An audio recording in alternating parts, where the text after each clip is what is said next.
Most of us we struggle to find a person کہ ہاں ہم اس کے پاس جائیں گے تو ہمارا مسئلہ حل ہوگا، جبکہ مسئلہ حل کرنے والی ذات اللہ سبحانہ و تعالیٰ کی ہے. دیکھیں ابن تیمیہ رحمہ اللہ کہتے ہیں، امام ابن قیم مدارج میں ذکر کرتے ہیں کہ سب سے جو نفع بخش دعا میں نے پورے قرآن میں ڈھونڈی، تلاش کی کہ مجھے مل جائے، تو سب سے نفع بخش دعا مجھے ایاک نعبد و ایاک نستعین ملی. سبحان اللہ. وہ جیسے بہت سے لوگ مسائل لے کر آتے ہیں اور وہ یہ ڈھونڈ رہے ہوتے ہیں احمد بھائی کہ نا فلانا بندہ میرا مسئلہ سنے گا تو میرا مسئلہ جو ہے نا وہ حل ہوگا.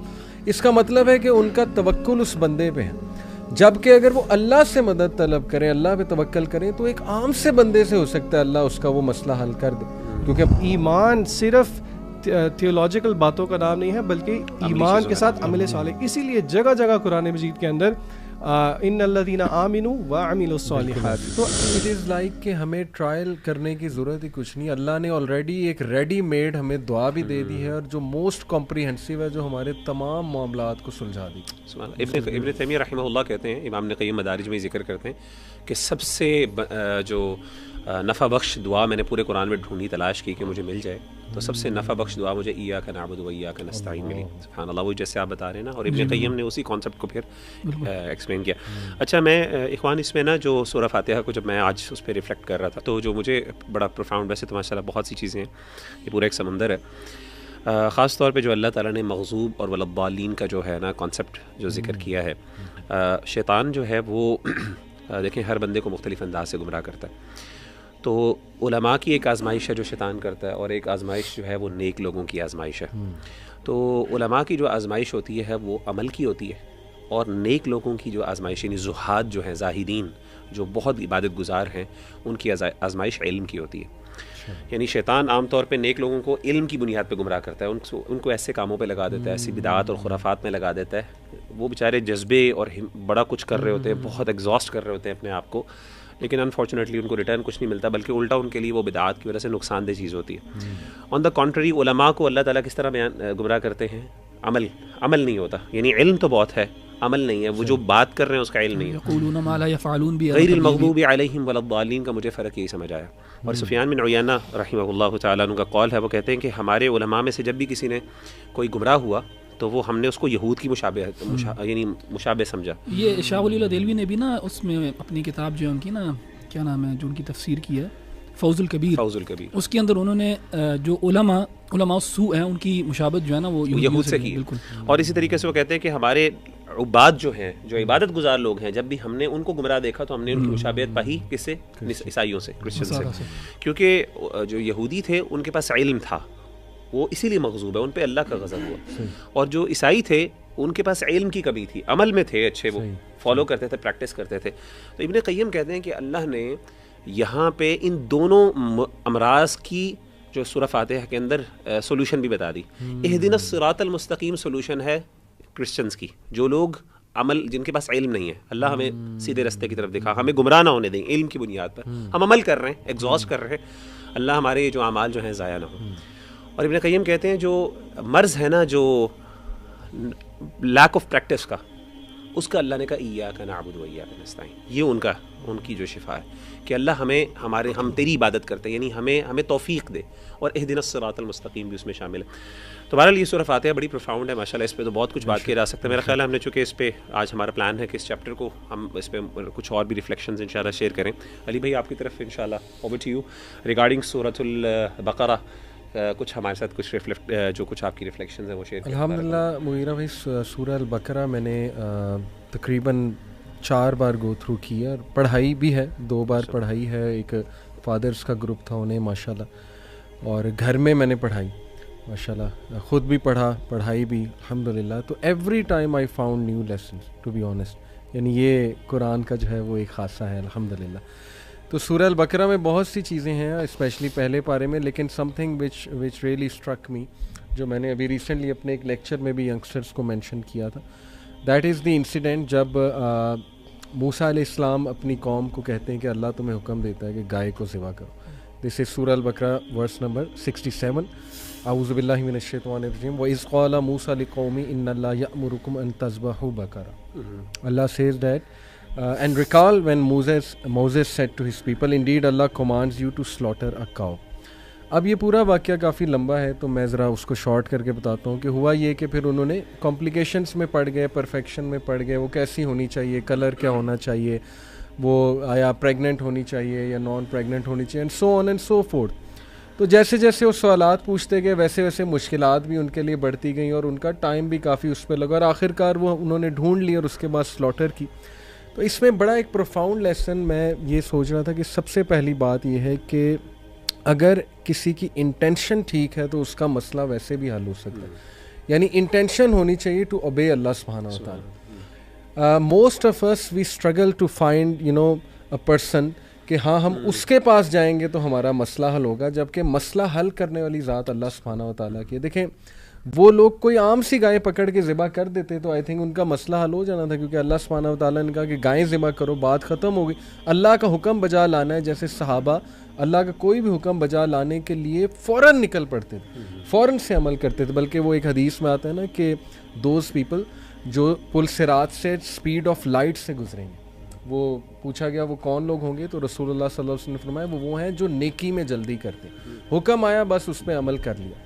تو یہ آیا میرے لیے بڑی اسٹرائکنگ تھی کہ دیکھیں بجائے کہ وہ فوراً اس پہ عمل کرتے وہ کمپلیکیشنس میں پڑ گئے. اور اس میں توکل کا بھی بڑا لیسن ملتا ہے کہ مدد کرنے والی ذات یا مسئلے کو حل کرنے والی ذات اللہ ہے. تیسرا یہ کہ مجھے اس سے یہ بھی سمجھ آتی ہے کہ دیکھیں اللہ تعالیٰ کا ہو سکتا ہے کوئی حکم آپ کو سمجھ میں نہ آئے, لیکن you have to obey it. It's a test of obedience کہ اللہ سبحانہ و تعالیٰ جو ہے وہ آپ کو ٹیسٹ کر رہا ہے کہ آپ اوبیڈینس شو کرتے ہیں یا آپ بہت زیادہ کمپلیکیشن یا کویسچنز میں پڑ جاتے ہیں. تو میں لوگوں کو یہ پیغام دینا چاہتا ہوں کہ دیکھیں بہت سے لوگ مسائل لے کر آتے ہیں اور وہ یہ ڈھونڈ رہے ہوتے ہیں احمد بھائی کہ نا فلانا بندہ میرا مسئلہ سنے گا تو میرا مسئلہ جو ہے نا وہ حل ہوگا.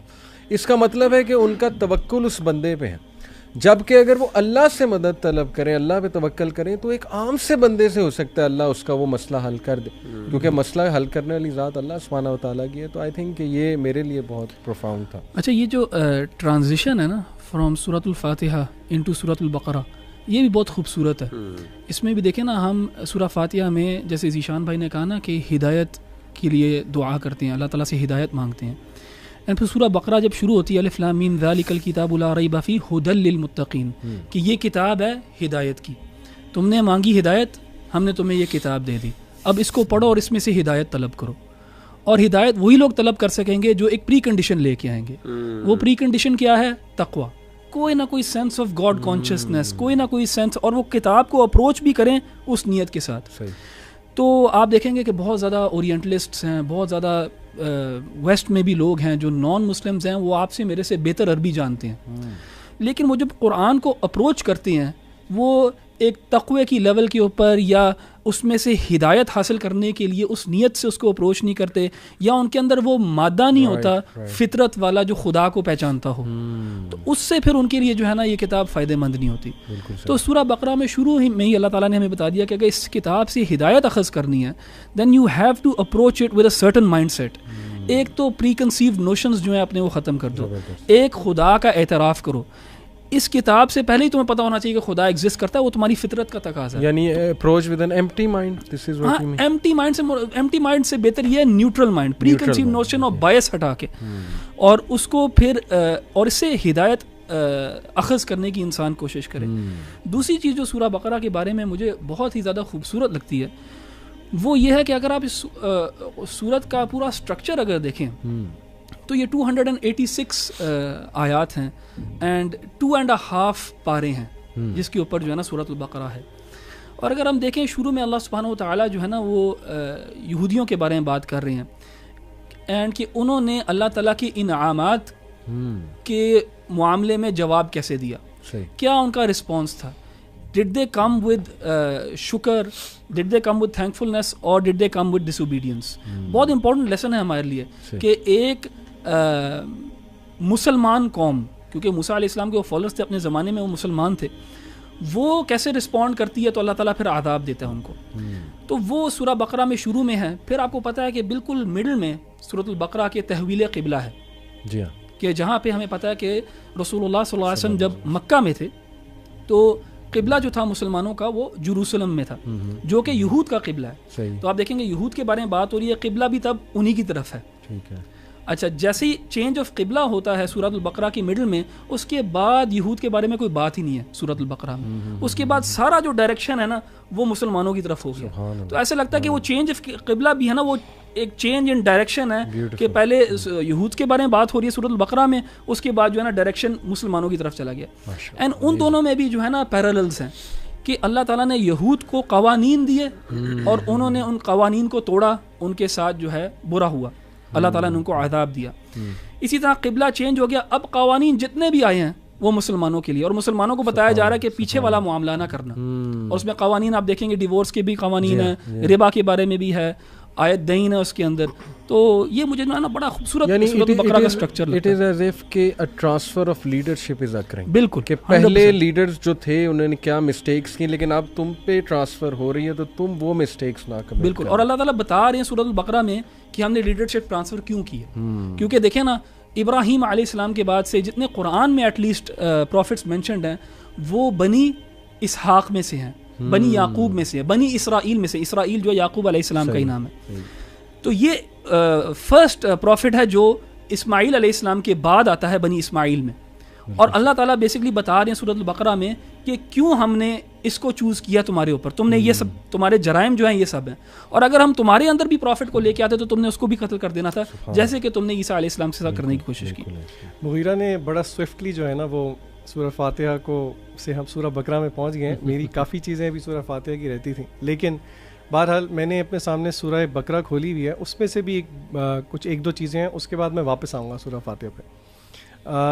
اللہ تعالیٰ نے سورہ بقرہ کو شروع کیا ایک ایسی آتھرشپ کے طریقے کے ساتھ جیسی آتھرشپ کہیں پہ بھی نہیں ملتی. کوئی بھی آتھر اپنی کتاب کو بہت بڑے بڑے دعووں کے ساتھ شروع نہیں کرتا، یعنی کہ وہ ذرا نپے تلے قدم لیتا ہے اور پھر اپنی بات کو اسٹیبلش کرتا ہے اور پھر اینڈ پہ کہیں جا کے اگر دعویٰ ہو. لیکن علماء کہتے ہیں کہ اگر آپ سورۃ البقرہ کے شروع میں غور کریں تو اللہ تعالیٰ نے شروع کیا الف لام میم ذالک الکتاب لا ریب فیہ ھدی للمتقین، یعنی کہ it begins with categorical affirmation کہ اس میں کسی قسم کا کوئی ریب نہیں ہے. اور ریب کا ترجمہ شک کر دیا جاتا ہے. آف کورس ہم یہاں پہ ڈیٹیل میں نہیں جا رہے، بٹ اس کا کافی جو ہے نا اس سے زیادہ معنی ہے. میں جس بات کی طرف آنا چاہ رہا ہوں علی بھائی، جو آپ نے بات کی نا کہ لوگ یقین تو ایمان تو لے آتے ہیں لیکن ایکشن اورینٹڈ نہیں ہوتے، عمل نہیں کرتے. اگر آپ سورہ بقرہ کے شروع میں یہ 3-4 آیات پہ غور کریں تو اللہ تعالیٰ نے اہل ایمان کے کچھ ٹریٹس بتائے ہیں. اگر آپ گنے تو ٹوٹل 6 ٹریٹس ہیں. اللہ فرماتے ہیں الذین یؤمنون بالغیب، وہ جو کہ غیب پہ ایمان لے کے آتے ہیں. ویقیمون الصلاۃ، جو نماز کو قائم کرتے ہیں. ومما رزقناہم ینفقون، اور جو ہم نے ان کو رزق دیا ہے اس میں سے وہ خرچ کرتے ہیں. والذین یؤمنون بما انزل الیک، اور وہ ایمان لے کے آتے ہیں اس پہ جو کہ آپ صلی اللہ علیہ وسلم پہ نازل کیا گیا، یعنی کہ وہی قرآن. وما انزل من قبلک، اور جو آپ سے پہلوں پہ نازل کیا گیا. وبالآخرۃ ہم یوقنون، اور آخرت پہ یقین رکھتے ہیں. اب ان 5-6 چیزوں کو اگر آپ دیکھیں نا تو اللہ تعالیٰ نے بیسکلی سینڈوچ کیا ہے، if you allow me to say it like this, کہ شروع میں غیب کی بات کی، پھر دوبارہ ایک غیبی امور کی بات کی کہ ایمان لاتے ہیں وحی پہ، اور ایمان لاتے ہیں اس وحی پہ بھی جو کہ آپ سے پہلوں پہ تھی. بیچ میں یہ غیب پہ ایمان کی بات کرنے کے فوراً بعد اللہ نے جو دوسری بات کی وہ ایکشن اورینٹڈ ہونے کی بات کی.